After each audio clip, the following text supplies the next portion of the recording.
Bueno, en vivo, tal cual lo anunciaba al comienzo del programa, recibo al teniente de navío, ¿sí? El aviador militar de la Armada Argentina, Owen Kripa. Vamos a hablar acerca de Malvinas, de lo que significa la guerra de Malvinas para él en lo personal.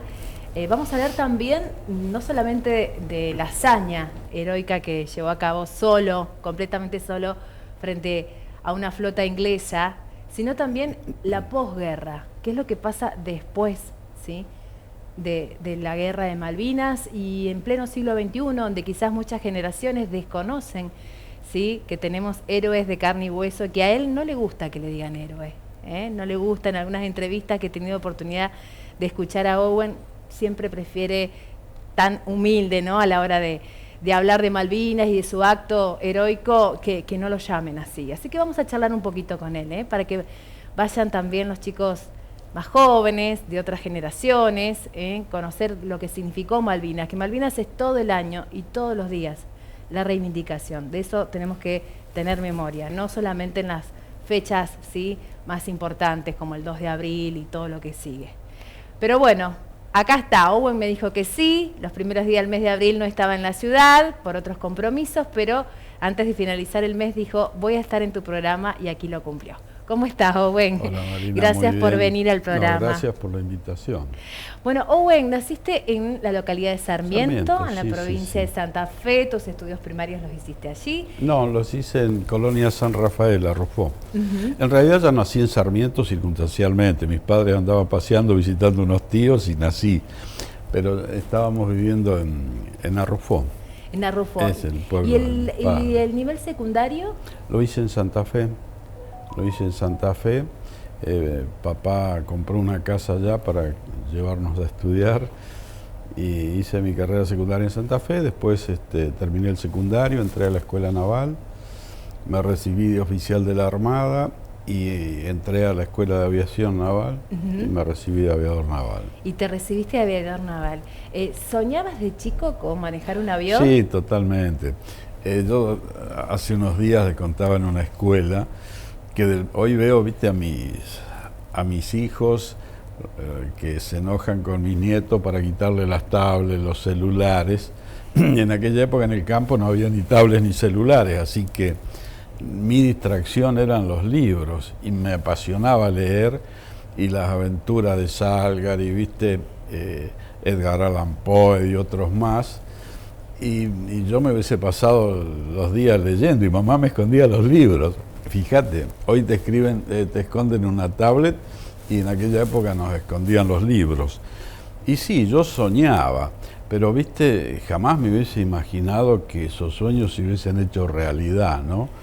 Por eso siempre digo a la juventud que sueñen y sueñen alto, no se limiten para soñar, porque subliminalmente vos a lo largo de tu vida vas eligiendo los caminos que te llevan a cumplir esos sueños. No es que sea mágico, Pero hay ciertas circunstancias de la vida que hacen que uno esté en el lugar exacto y en el momento preciso en cualquier ámbito, sí, en cualquier oficio, profesión, trabajo. En tu caso particular te llegó la orden de ir a Malvinas, que también en tu cabeza no habrá pasado quizás nunca el hecho de seguir la carrera militar, ser aviador, pero decir, vamos a ir a una guerra, era como algo muy lejano, ¿no? Sí, si bien en nuestra profesión y sobre todo en los pilotos, el adiestramiento es permanente, es diario y es todo en función de prepararte para la guerra.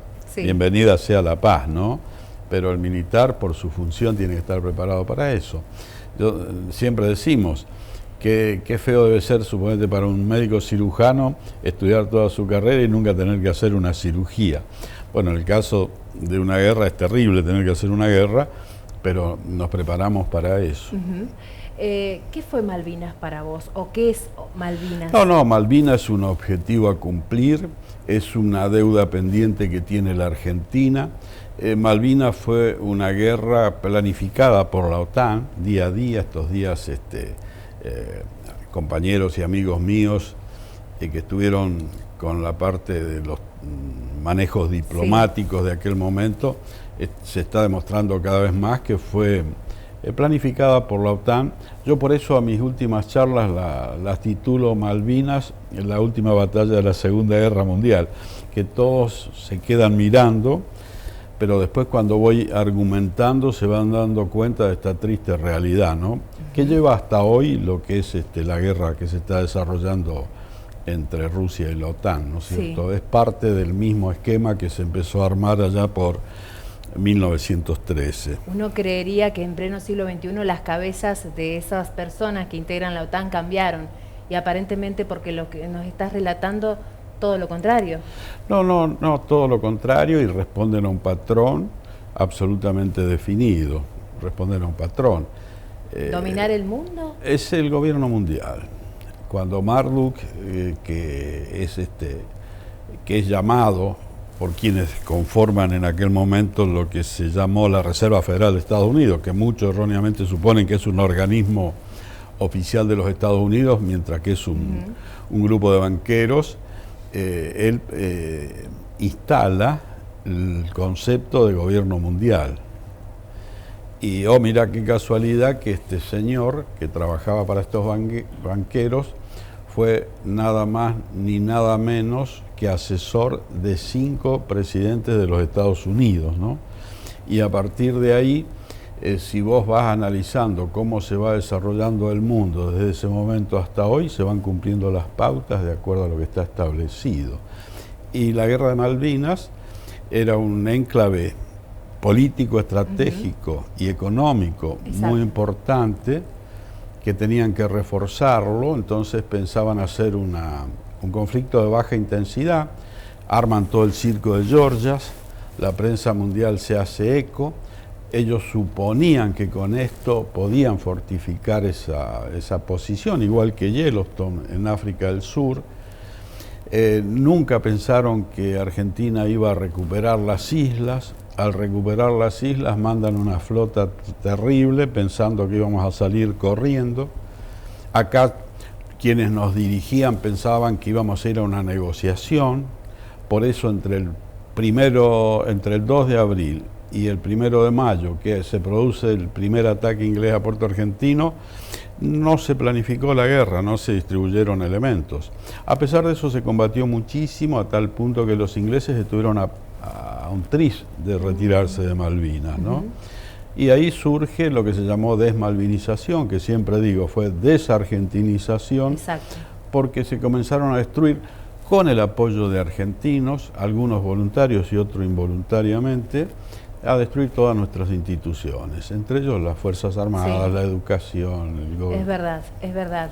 Y tenemos que recuperar todo. Hay que recuperar todo eso, la credibilidad, ¿sí? Hay que recuperar. En las Cuando vos recién decías de mi humildad, de qué sé yo. Si no te gusta que te llamen héroe. No, pero... ¿Por qué? ¿Pensás que los héroes porque no es así, ¿sabés qué? Aparte no soy humilde, tengo mi ego muy bien afirmado. No, ¿sabés qué? Como yo te dije, nos preparamos para la guerra. Fíjate que yo en ese momento terminé mi secundario con 17 años, me fui a hacer mi carrera terciaria en la Escuela Naval, me recibí de oficial, hice mi curso para piloto y empecé a volar. Y con 20 y tantos años tenía en mis manos un avión de combate, tenía un portaaviones, tenía munición. Era una aventura. Es decir, hacía algo que yo pensaba, ¿cuántas personas en el mundo pueden estar haciendo esto? Qué afortunado que soy. Cuando ocurre Malvinas, aparte me pagaban para eso. Claro. Aparte me trabajar pagaban, de lo que te gusta. pero me pagaban y yo pensaba, me pagan con los aportes de los impuestos que hizo mi abuelo, que hace mi padre. Es decir, y yo me preparaba para defender a la patria cuando la necesitara. Es decir, que cuando ocurre eso que vos decís, yo hice ni más ni menos que lo que yo había comprometido a hacer. Por eso digo, qué distinta sería nuestra patria, qué distinta sería nuestra Argentina. Lo repito una y mil veces, si todos y cada uno de los actores sociales hiciesen ni más ni menos lo que les corresponde hacer, ¿eh? Qué distinto sería todo. Pero sí, no necesitas ni héroes ni superhombres, personas honradas, comprometidas y actuando en pos de los intereses de uno y del país, ¿no? Repetís de que estamos preparados para la guerra, ¿no? ¿Estaban preparados para morir? Yo siempre digo también que el que elige algunas carreras, por ejemplo, o algunas profesiones, por ejemplo, un bombero, un policía, alguien de las fuerzas de seguridad y por supuesto un militar, tiene que estar consciente que el capital de trabajo que pone en eso es su vida. El bombero arriesga su vida, el policía arriesga su vida, el gendarme, el prefecto arriesga su vida, el militar arriesga su vida. Si vos no sos consciente de esto, elegí otra profesión, elegí otra profesión. Bien. ¿Te acordás el momento exacto cuando te llega la orden de estar en Malvinas? ¿En qué lugar te encontrabas? ¿Ya habías formado tu familia, Owen, porque tenías 30, 31 años? Sí, ya estaba Norma con Paola, mi hija. A mí no me iban a llevar a la guerra, fui yo el que pide porque yo estaba en una escuadrilla que todavía no había recibido el... Por eso te digo, la guerra de Malvinas no fue pensada, no fue planificada. Muchos dicen, la guerra de Malvinas la pensaron los militares para proyectarse en el poder. Yo te puedo demostrar con 4 o 5 ejemplos, ¿no? ¿Existió ese llamado, esa conversación telefónica entre gallos y medianoche, entre Galtieri y Margaret Thatcher, donde se dice, no. Hay un montón de ruido alrededor de eso, que en un momento dado no se ponían de acuerdo y dice, vamos a la guerra, corta el teléfono y ahí empieza toda la digamos, planificación de alguna manera de lo que iba a suceder? No, si tenés tiempo yo te explico. La guerra, cuando, viste, yo digo, la guerra no fue planificada, me dice, pero ¿cómo la recuperación de Malvinas? La recuperación de Malvinas. Todos los años, los jefes de las Fuerzas Armadas que van a cumplir los comandos superiores cursan lo que se llama escuelas de guerra, o escuela superior de guerra. En esas escuelas se analizan todas las hipótesis de conflicto que tiene un país. Es ridículo que hoy nuestro país diga, que nuestros gobernantes digan, no tenemos hipótesis de conflicto, cuando tenemos parte de nuestro territorio ocupado, al margen. Estudian esas hipótesis de conflicto y en base a las nuevas tecnologías de ese momento hacen las planificaciones para atender esas hipótesis de conflicto. Es decir que cuando a fines de marzo, les dicen, vamos a recuperar Malvinas por el conflicto de Georgia, que después te explico, los jefes estos que están armando, lo único que hacen es abrir su portafolio, sacar la carpeta donde está la planificación de la recuperación de Malvinas, que la habían estado estudiando un mes antes. No tienen que inventar nada. ¿Por qué te digo la guerra no estuvo pensada? Primero, porque se produjeron todos los cambios de destino, es decir, tanto de las ramas de los comandos como las ramas de los conscriptos.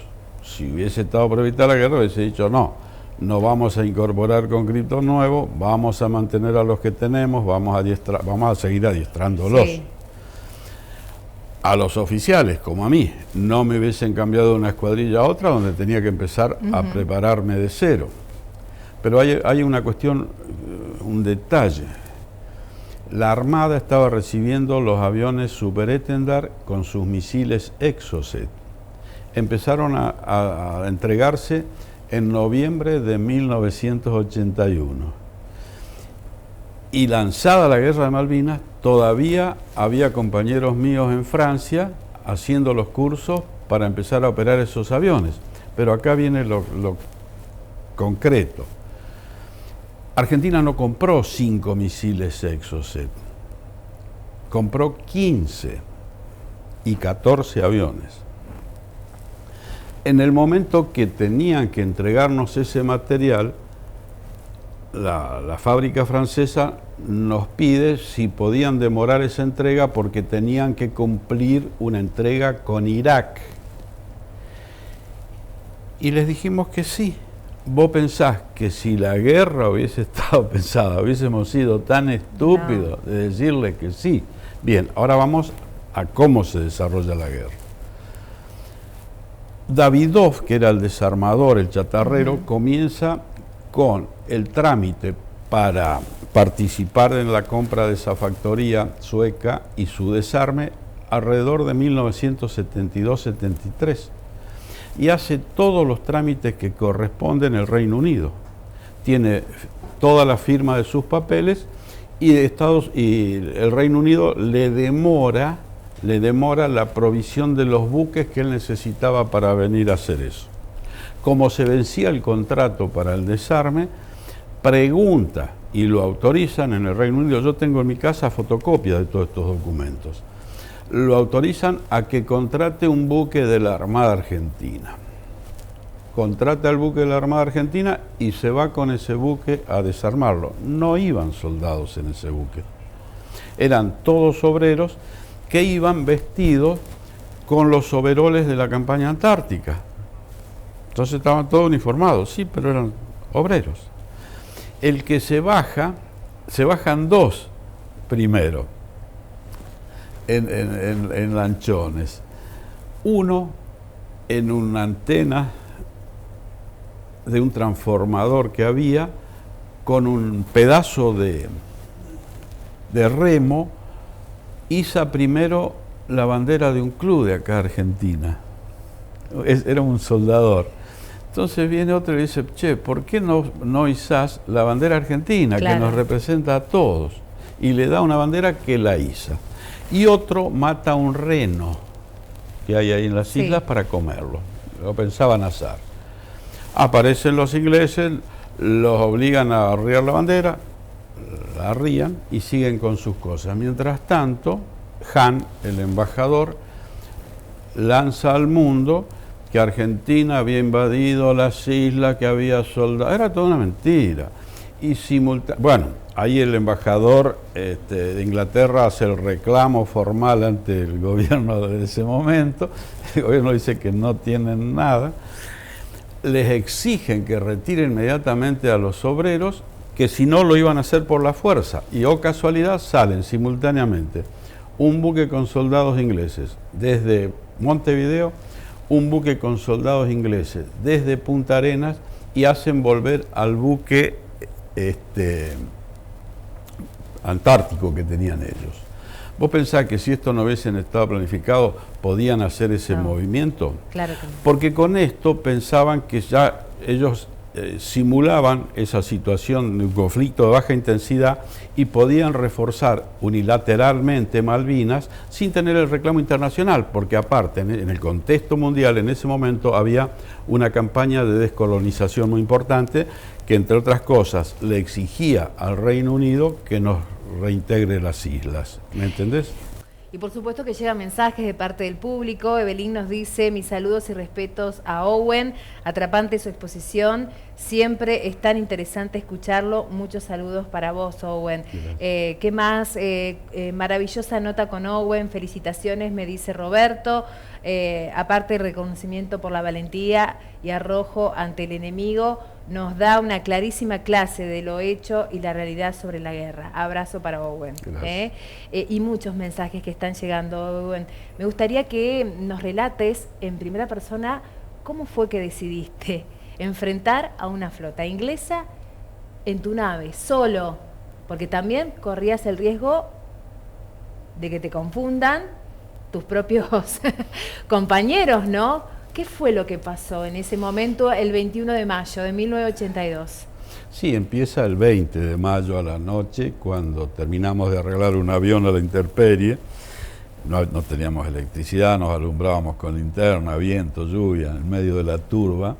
Y volvemos al refugio y nos enteramos que el teniente Esteban de Ejército había avisado que estaban entrando buques en la bahía del establecimiento de San Carlos. Así que nos dan la orden a los pilotos de la Armada y a los pilotos de Fuerza Aérea que ni bien amaneciese, fuésemos a ver si ese era realmente el desembarco anfibio que se estaba esperando o si era un simulacro para distraernos. Así que a la mañana temprano cuando vamos a los aviones, uno de los aviones tenía la rueda desinflada, está contra de la doctrina que salga un solo avión, había que salir, entonces decidí salir yo porque era el de más jerarquía que estaba, si bien había un compañero mío, ¿no es cierto? Y ni bien salgo, ya veo combate, y ahí veo que tropa argentina me empieza a tirar, por eso que cuando vos decías que te tiraran, sí, me tiraron. Gracias a Dios no me impactaron. ¿Cómo viste ese relato? ¿Como una película? ¿Qué sentías? ¿Qué te pasaba por tu cabeza, por tu mente? No, vas absolutamente concentrado. Por supuesto habíamos planificado con mi compañero que iba a ir en la misma misión y después no vino, por un problema del avión, no de él. Habíamos planificado qué íbamos a hacer y cómo lo íbamos a hacer. Por supuesto después van surgiendo circunstancias que hacen que vos vayas cambiando sobre la marcha. Así que cuando quiero entrar a la bahía de San Carlos, por el valle del río San Carlos, había niebla y giro hacia el norte, pensando salir mar abierto, donde suponía que iban a estar los buques ingleses. Y no me encuentro con buques ingleses, yo iba volando 200 metros sobre el suelo, sobre el mar. Después, ahí se ve bien el avión, yo iba volando alto, 200 metros. Qué nave, ¿eh? Qué nave impresionante, hermosa, Owen. hermosa, sí, vamos a poner avión. Imágenes, señor director, porque él está mirando y imagino que se retrae su cabeza a 40 años atrás, ¿no? 41. 41. Increíble. Increíble. Qué increíble. Así que ahí cuando entro por la parte norte, por el mismo lugar donde entran los buques, no veo ningún buque. Digo, qué raro que no haya buques haciendo apoyo. Ahí, para que tengas una idea, el estrecho es muy angosto, muy estrecho. Son 4 o 5 kilómetros, es decir, como si fuera el río Paraná. Yo con 200 metros de altura podía ver perfectamente. Así que sobre la derecha veo 2 destructores sobre Punta Roca Blanca que estaban quietos, no navegaban. Y no me ven ellos, sigo volando, cruzo otro destructor que sí iba navegando para entrar a la bahía. Y ahí me preparo para atacar ese helicóptero inglés que está ahí en el video. Cuando me aparto de la costa para atacarlo, veo que en la bahía había muchos buques, había lanchones de desembarco y helicópteros. Entonces digo, ahí pensé que era más redituable dejar fuera de servicio un buque que derribar un helicóptero. Y ataqué a la fragata Argonaut con cañones y con cohetes.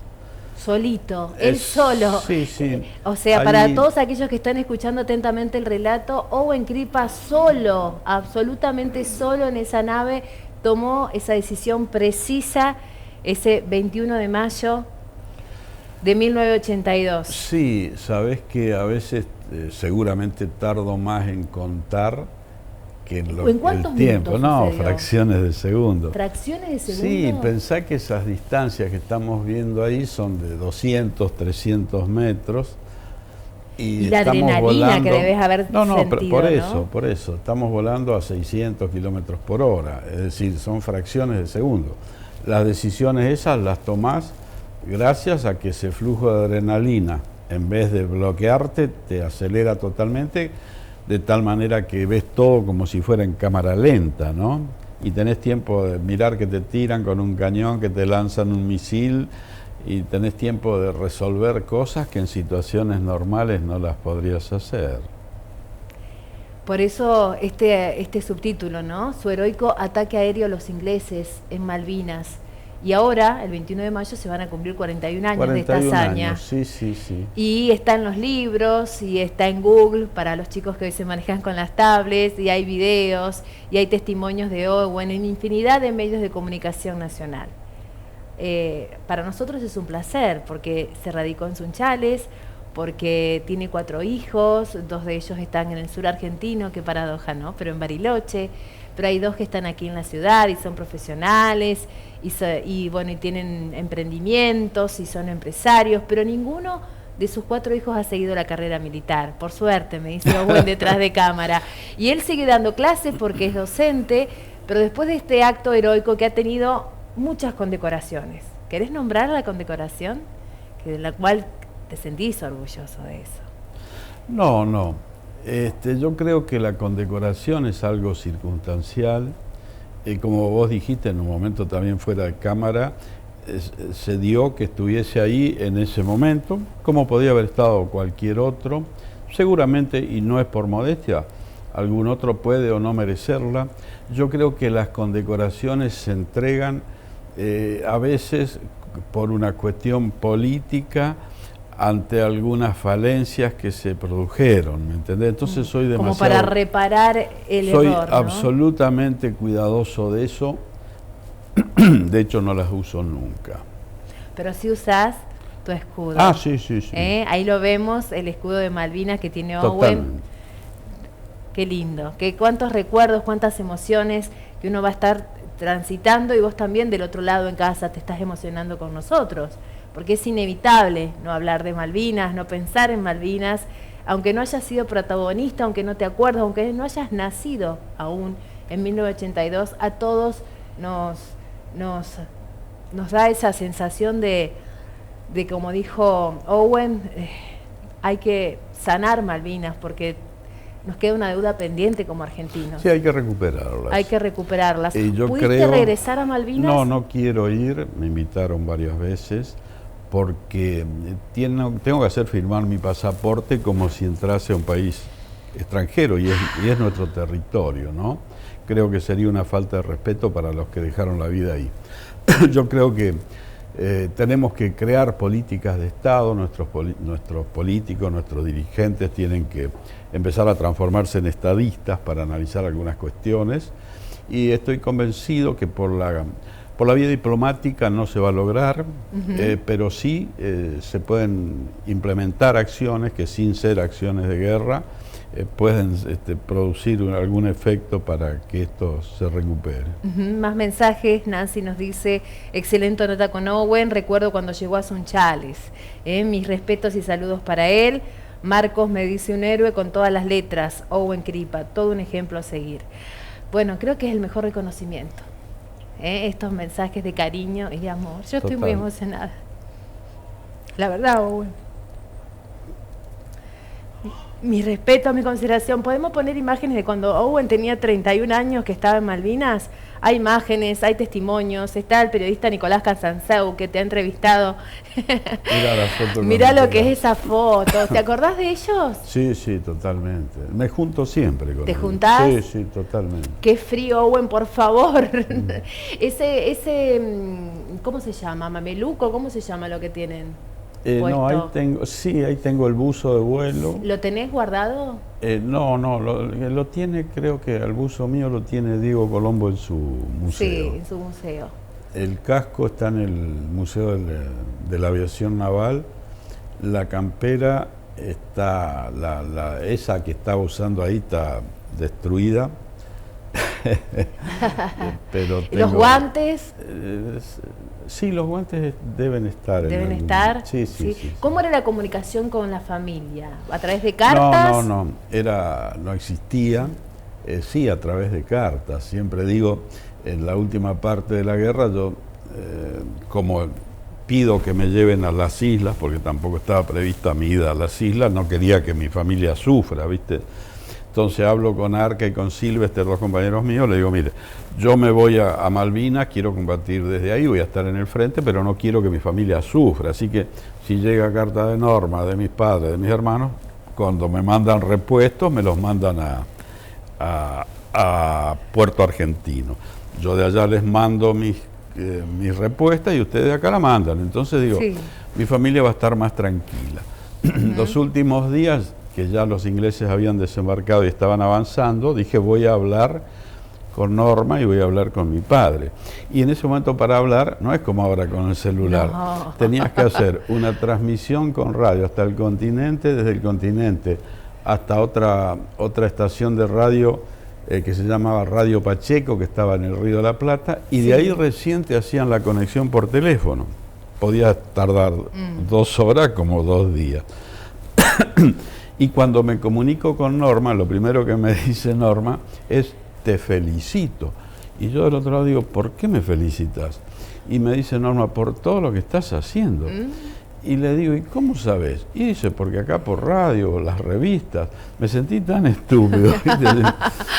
Y cuando lo hablo a papá, lo primero que me dice también, te felicito. Y otra cosa que me dijo, que me quedó muy grabada, es no aflojes ni bajo el agua. Y después decís que no sos humilde. Mirá, no sabía, te felicitaba tu familia y vos con ese, si bien tenés tu ego, obviamente, como Totalmente. me decís, Owen, mal, allá arriba la actitud, por supuesto, pero no lo podías creer. Y me parece que el destino estaba escrito, que tenías que estar en Malvinas. Sí, son Porque no fuiste circunstancias. convocado y pediste ir, y un montón de sucesos que se llevaron Sí, a cabo. sí, sí, sí. Y ese día, ese preciso día, Tenía 21 que de estar mayo de ahí. 1982, te va a quedar Aparte, grabado solo. de por vida. Aparte, ¿Solo? Yo me causa risa porque muchas de las otras misiones, viste, después fue un combate Sí. infernal, venían aviones de todos lados. Y hasta hace poco todavía se estaba discutiendo, no, yo ataqué ese buque, no, yo hice tal cosa. Inclusive en algunos de estos debates yo participaba con veteranos ingleses y yo les discutía diciéndole que no había sido así. Hasta que finalmente se fueron dilucidando todos los ataques. En el mío no hay nada que discutir porque era el único que estuve ahí. Pasaste la historia, bueno, y te tenemos acá y te reconocemos y te felicitamos porque hay muchos mensajes. Del otro lado hay gente muy emocionada igual que nosotros. Bueno. Tendríamos que estar una hora contigo. Yo tengo que seguir el programa porque Mediodía sigue con otras informaciones, pero bueno, era simplemente escucharte. No, gracias por el espacio. Felicitarte. Y además la posguerra, ¿qué es lo que pasó después? Después regresó a Sunchales, después fue instructor en el Aeroclub de nuestra ciudad, llevando adelante su docencia, actualmente es docente, es empresario, y qué más, tantas cosas. ¿Estás en política o no, Owen? No, siempre colaboro. Sí. Es decir, no me interesa el partido para colaborar. Así que si estoy no actuando, no voy a actuar, por supuesto. Es abuelo pero también, sí, que a esta hora del programa cuida con Norma a los chiquitos, a los nietos, y miran y disfrutan de Mediodías. Y lo van a encontrar caminando seguramente en algún rincón de la ciudad. Si se lo encuentran, bueno, el respeto, la admiración. Es Owen Kripa, el teniente de navío, que el 21 de mayo de 1982 marcó la historia en Malvinas. Un antes y un después en su vida también. Me imagino que sí, aunque él es más sencillo, pero es así. Ese día va a quedar en la historia de los argentinos, en la historia del mundo y en tu vida personal también. Así que para mí es un orgullo tenerte, disfrutarte, escucharte y bueno, y simplemente decirte gracias. No, gracias a ustedes. Gracias por dar la vida también. Son héroes. Es así.